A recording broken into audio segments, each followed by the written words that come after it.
Winston s'était redressé, les yeux pleins de larmes. Julia, tout ensommeillée, roula contre lui et murmura quelque chose qui pouvait être « Qu'est-ce que tu as ?» « Je rêvais, » commença-t-il. Mais il s'arrêta net. C'était trop complexe pour être traduit par des mots.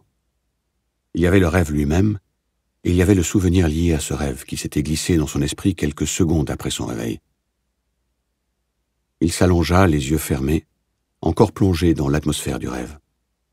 C'était un rêve vaste et lumineux, dans lequel toute sa vie semblait s'étendre devant lui comme un soir d'été, un paysage après la pluie. Tout s'était passé à l'intérieur du presse-papier en verre, mais la surface du verre était le dôme du ciel, et à l'intérieur de ce dôme, tout était plongé dans une claire et douce lumière qui permettait de voir à des distances infinies. Le rêve comprenait aussi en vérité, c'est en quoi, en un sens, il avait consisté, un geste du bras fait par sa mère et répété 30 ans plus tard par la femme juive qu'il avait vue sur le film d'actualité. Avant que les hélicoptères les réduisent tous deux en pièces, elle avait essayé d'abriter des balles un petit garçon. « Sais-tu, » dit Winston, « que jusqu'à ce moment, je croyais avoir tué ma mère. »« Pourquoi l'as-tu tuée ?» demanda Julia presque endormie. « Je ne l'ai pas tuée, pas matériellement. » Il s'était rappelé dans son rêve la dernière vision qu'il avait eue de sa mère, et pendant les quelques minutes de son réveil, le faisceau de petits faits qui accompagnait cette vision lui était revenu à l'esprit. C'était un souvenir qu'il avait volontairement repoussé de sa conscience pendant des années. Il n'était pas certain de la date à laquelle cela s'était passé, mais il ne devait pas avoir moins de 10 ans. Il en avait peut-être même 12, quand l'événement avait eu lieu. Son père avait disparu quelque temps auparavant. Combien de temps avant, il ne pouvait se le rappeler. Il se souvenait mieux du tumulte, du malaise qui marquait cette époque, les paniques périodiques à propos des raids aériens, la recherche d'un abri dans les stations de métro, les tas de moellons partout, les proclamations inintelligibles affichées à tous les carrefours, les équipes de jeunes en chemise de même couleur, les interminables queues devant les boulangeries, le bruit intermittent du canon dans le lointain, et surtout, le fait qu'il n'y avait jamais assez à manger. Il se souvenait de longs après-midi passés avec d'autres garçons à fouiller les poubelles et les tas de détritus pour en extraire des nervures de feuilles de chou, des épluchures de pommes de terre, parfois même de vieilles croûtes de pain rassis sur lesquelles ils grattaient soigneusement la cendre. Ils attendaient aussi le passage de camions sur une certaine route. On savait qu'ils transportaient de la nourriture à bestiaux et que parfois, à la faveur de chaos dans les mauvais passages de la route, ils répandaient des fragments de tourteaux. Quand son père eut disparu, sa mère n'accusa ni surprise, ni chagrin violent, mais il y eut en elle un changement soudain. Elle semblait avoir perdu toute énergie. Il était évident, même pour Winston, qu'elle attendait un événement, qu'elle savait devoir se produire. Elle faisait tout ce qui était nécessaire, cuisinait, lavait, raccommodait, faisait le lit, balayait le parquet, essuyait la cheminée, toujours très lentement, et avec un manque étrange de mouvements superflus, comme un personnage dessiné qui, de sa propre initiative, se mettrait en mouvement. Son corps volumineux et bien proportionné semblait retomber naturellement dans l'immobilité. Des heures et des heures, elle restait assise sur le lit, presque immobile, à nourrir la jeune sœur de Winston, enfant de 2 ou 3 ans, petite, malade, silencieuse, dont le visage était simiesque à force de minceur. Quelquefois, rarement, elle prenait Winston dans ses bras et le serrait contre elle longtemps sans rien dire. Il comprenait, en dépit de sa jeunesse et de son égoïsme, que ce geste était en quelque sorte lié à l'événement. Mais lequel? Qui devait survenir? Il se souvenait de la pièce dans laquelle il vivait, une pièce sombre, sentant le renfermer, qui paraissait à moitié remplie par un lit recouvert d'une courte pointe blanche. Il y avait un fourneau à gaz dans la galerie de la cheminée, une étagère où l'on gardait la nourriture, et à l'extérieur, sur le palier, un évier de faïence brune commun à plusieurs pièces. Il se souvenait du corps sculptural de sa mère courbé sur le fourneau à gaz pour remuer quelque chose dans la casserole. Il se souvenait surtout de sa faim, presque continuelle, et des batailles féroces et sordides au moment des repas. Il ne cessait d'adresser des reproches à sa mère et de lui demander pourquoi il n'y avait pas plus de nourriture. Il criait et tempêtait contre elle. Il se souvenait même des différents tons de sa voix qui commençaient à muer prématurément et exploser parfois d'une façon particulière. Ou bien, il essayait une hypocrite note pathétique pour obtenir plus que sa part. Sa mère était tout à fait prête à lui donner plus que sa part. Elle considérait comme admis que lui, le garçon, reçut la plus grosse portion. Mais quelque quantité qu'elle lui donnât, il en réclamait invariablement davantage. À chaque repas, elle le suppliait de ne pas être égoïste, de se rappeler que sa petite sœur était malade et avait besoin, elle aussi, de nourriture. Mais c'était inutile. Il criait de rage quand elle s'arrêtait de le servir. Il essayait de lui arracher la casserole et la cuillère des mains. Il s'appropriait des morceaux dans l'assiette de sa sœur. Il savait qu'il affamait sa mère et sa sœur, mais il ne pouvait s'en empêcher. Il sentait même qu'il avait le droit de le faire. La faim qui lui faisait crier les entrailles semblait le justifier. Entre les repas, si sa mère ne montait pas la garde, il puisait continuellement dans la misérable réserve de nourriture qui était sur l'étagère. Un jour, on distribua une ration de chocolat. Il n'y en avait pas eu depuis des semaines et des mois. Winston se souvenait clairement du précieux petit morceau de chocolat. C'était une tablette de 2 onces. On parlait encore d'onces à cette époque, à partager entre eux 3. Il était évident qu'elle devait être divisée en 3 parts égales. Winston, comme s'il écoutait quelqu'un d'autre, s'entendit soudain demander d'une voix mugissante la tablette entière pour lui seul. Sa mère lui dit de ne pas être gourmand. Il y eut une longue discussion, avec des reproches de part et d'autre, des cris, des gémissements, des pleurs, des remontrances, des marchés.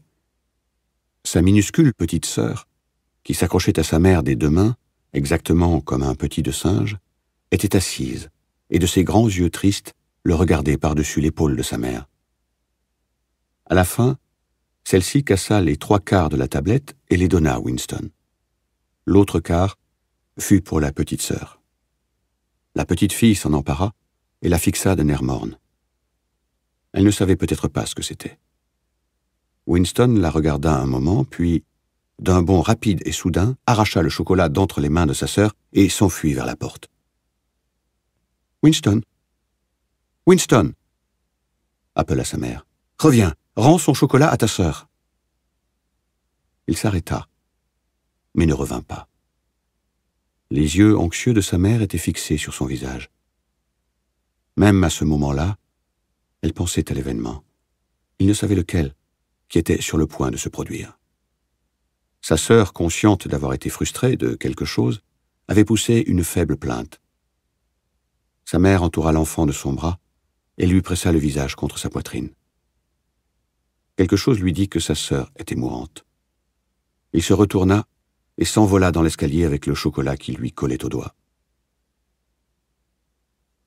Il ne revit jamais sa mère.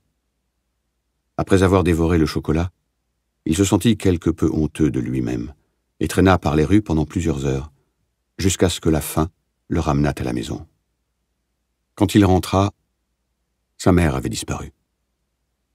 À cette époque, c'était un événement déjà normal. Rien n'avait disparu de la pièce, sauf sa mère et sa sœur.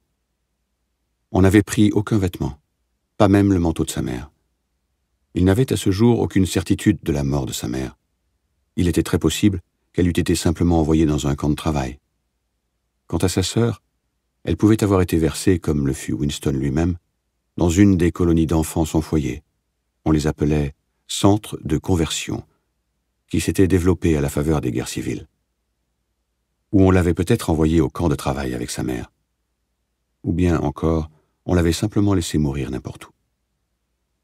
Le rêve était encore très net dans l'esprit de Winston, surtout le geste du bras, enveloppant, protecteur, dans lequel la complète signification de ce rêve semblait contenue. Son esprit se tourna vers un autre rêve qu'il avait eu 2 mois auparavant. Exactement comme sa mère était assise sur le petit lit sale recouvert d'un couvre-pied blanc, l'enfant, agrippé à elle, il l'avait vue assise dans un navire qui sombrait, loin au-dessous de lui. Elle s'enfonçait de plus en plus à chaque minute, mais levait encore les yeux vers lui, à travers l'eau qui s'assombrissait. Il raconta à Julia l'histoire de la disparition de sa mère. Sans ouvrir les yeux, elle se retourna et s'installa dans une position confortable. « Je crois que tu étais un sale petit cochon dans ce temps-là, » dit-elle indistinctement. « Tous les enfants sont des cochons. » Oui, mais le sens réel de l'histoire. Il était évident à sa respiration qu'elle s'endormait encore. Il aurait aimé continuer à parler de sa mère. D'après ce qu'il pouvait s'en rappeler, il ne pensait pas qu'elle eût été une femme extraordinaire, encore moins une femme intelligente. Elle possédait cependant une sorte de noblesse, de pureté, simplement parce que les règles auxquelles elle obéissait lui étaient personnelles. Ses sentiments lui étaient propres et ne pouvaient être changés de l'extérieur. Elle n'aurait pas pensé qu'une action inefficace est, par là, dépourvue de signification. Quand on aimait, et quand on n'avait rien d'autre à donner, on donnait son amour. Quand le dernier morceau de chocolat avait été enlevé, la mère avait serré l'enfant dans ses bras. C'était un geste inutile, qui ne changeait rien, qui ne produisait pas plus de chocolat, qui n'empêchait pas la mort de l'enfant ou la sienne, mais il lui semblait naturel de le faire. La femme réfugiée du bateau avait aussi couvert le petit garçon de son bras, qui n'était pas plus efficace contre les balles qu'une feuille de papier. Le parti avait commis le crime de persuader que les impulsions naturelles, les sentiments naturels étaient sans valeur, alors qu'ils dérobaient en même temps à l'individu tout pouvoir sur le monde matériel.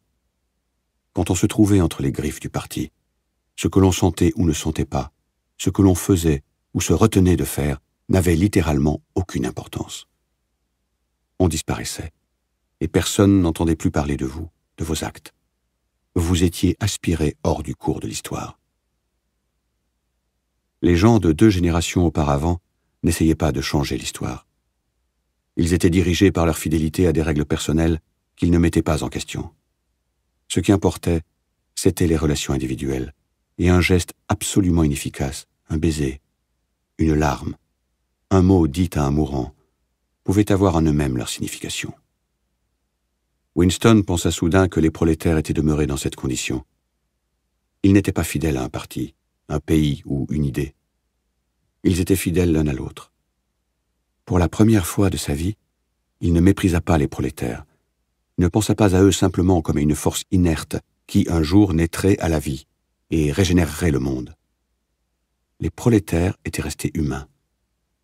Ils ne s'étaient pas durcis intérieurement. Ils avaient retenu les émotions primitives qu'il avait, lui, à réapprendre par un effort conscient.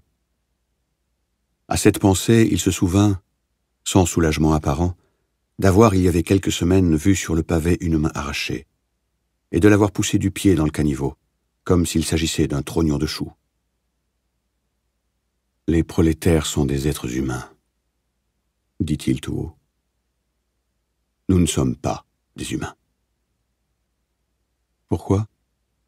demanda Julia, qui était de nouveau réveillée. Il réfléchit un instant. « Est-ce qu'il ne t'est jamais venu à l'idée, dit-il, que le mieux que nous ayons à faire est simplement de nous en aller d'ici avant qu'il soit trop tard, et de ne jamais nous revoir? » « Oui, chérie, j'y ai pensé, plusieurs fois, mais je ne le ferai tout de même pas. »« Nous avons eu de la chance, dit-il, mais ça ne peut pas durer beaucoup plus longtemps. Tu es jeune, tu parais normale et innocente. Si tu te tiens à distance de gens comme moi, tu peux vivre encore 50 ans. Non. J'ai réfléchi à tout cela. Ce que tu fais, je le fais. Mais ne sois pas si déprimé. Je m'entends assez à rester en vie. Il se peut que nous restions ensemble encore 6 mois, peut-être 1 an. On ne sait pas. Mais au bout du compte, nous sommes certains d'être séparés. Est-ce que tu te rends compte à quel point nous serons seuls? Quand ils se seront emparés de nous, nous ne pourrons rien, absolument rien, l'un pour l'autre. Si je me confesse, ils te fusilleront. Si je ne me confesse pas, ils te fusilleront de la même façon. Quoi que je dise, quoi que je fasse, et même si je me retiens de parler, rien ne retardera ta mort de 5 minutes. Aucun de nous deux ne saura si l'autre est vivant ou mort. Nous serons absolument démunis, absolument désarmés. La seule chose qui importe, c'est que nous ne trahissions pas l'un l'autre. Mais au fond, rien ne changera rien. Pour ce qui est de la confession, dit-elle, nous nous confesserons, c'est sûr. Tout le monde se confesse. On ne peut pas faire autrement. Ils vous torturent. Je ne parle pas de confession. Se confesser n'est pas trahir. Ce que l'on dit ou fait ne compte pas. Seuls les sentiments comptent. S'ils peuvent m'amener à cesser de t'aimer, là sera la vraie trahison. Elle considéra la question. Ils ne le peuvent pas, dit-elle finalement. C'est la seule chose qu'ils ne puissent faire. Ils peuvent nous faire dire n'importe quoi, absolument n'importe quoi. Mais ils ne peuvent nous le faire croire. Ils ne peuvent entrer en nous. Non, dit-il avec un peu d'espoir. Non, c'est bien vrai. Ils ne peuvent entrer en nous. Si l'on peut sentir qu'il vaut la peine de rester humain, même s'il ne doit rien en résulter, on les a battus. Il pensa au télécran et à son oreille toujours ouverte. Ils pouvaient vous espionner nuit et jour. Mais si on ne perdait pas la tête, on pouvait les déjouer. Malgré toute leur intelligence, ils ne s'étaient jamais rendus maîtres du secret qui permettrait de découvrir ce que pense un autre homme. Peut-être cela était-il moins vrai quand on se trouvait entre leurs mains. On ne savait pas ce qui se passait au ministère de l'Amour, mais on pouvait le deviner. Torture, drogue, enregistrement des réactions nerveuses par des appareils sensibles, usure graduelle de la résistance par le manque de sommeil, la solitude et les interrogatoires continuels. Les faits, en tout cas, ne pouvaient être dissimulés. Ils étaient découverts par des enquêtes. On vous en arrachait l'aveu par la torture. Mais si le but poursuivi était non de rester vivant, mais de rester humain, qu'importait en fin de compte la découverte des faits. On ne pouvait changer les sentiments. Même soi-même, on ne pouvait pas les changer, l'eût-on désiré. Le parti pouvait mettre à nu les plus petits détails de tout ce que l'on avait dit ou pensé.